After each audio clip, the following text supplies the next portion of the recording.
Elizabeth II has been a constant presence in Canadian lives. Her face is engraved on our coins. It graces the $20 bill and is featured on some of our stamps. Even buildings, parks, mountains, and islands bear her name. Here's a look at some of the things that will or won't change following her death.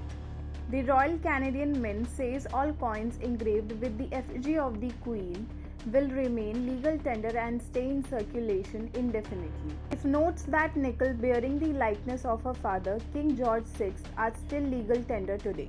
As new coins are produced, the Mint says it will be up to the Government of Canada to decide whether to change the image on the head side of coins where the Queen currently appears. The Mint must await the government's direction on a new obverse design when a change in monarch occurs, but we will work closely with the appropriate authorities when this change is requested.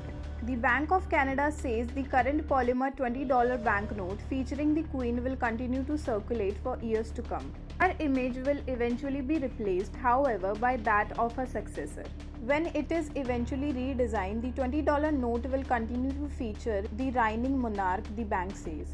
When it is eventually redesigned, the $20 note will continue to feature the reigning monarch, the bank says. Canada Post won't say what will happen to existing stamps featuring the Queen's image, but will presumably continue to accept those used after her death as legal postage. As for whether the new monarch's image will appear on new stamps, Canada Post says, we have a National Stamp Advisory Committee that evaluates and determines elements of new stamp issues.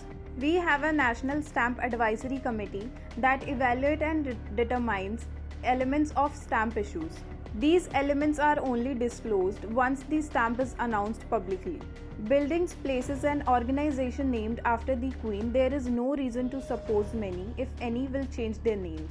After all, many buildings, places, and organizations in Canada continue to bear the name of Queen Victoria more than a century after her death. Canadian Armed Forces, the Queen's own rifles, Canada's oldest infantry regiment, won't be changing its name, which is actually in honor of Queen Victoria. However, Queen Elizabeth's passing will have some impact on more than a dozen other regiments, military branches, and military organizations for whom the Queen has been the titular head or patron. According to the Department of National Defense, the Queen is Colonel-in-Chief to 12 armor and infantry regiments, including the General's Horse Guards. She holds the same title in the CAF legal branch and the branch of Canadian Military Engineers, and she is Captain General to the Royal Regiment of Canadian Artillery.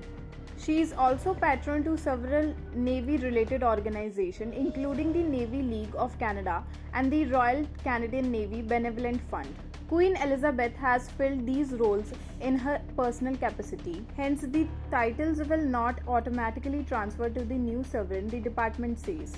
Should they choose to name a new Colonel-in-Chief or patron, the department says each regiment and organization would have to submit a request to the new monarch or other members of the royal family for their consideration. Should they choose to name a new Colonel-in-Chief or patron, the department says each regiment or organization would have to submit a request to the new monarch or other members of the royal family for their consideration.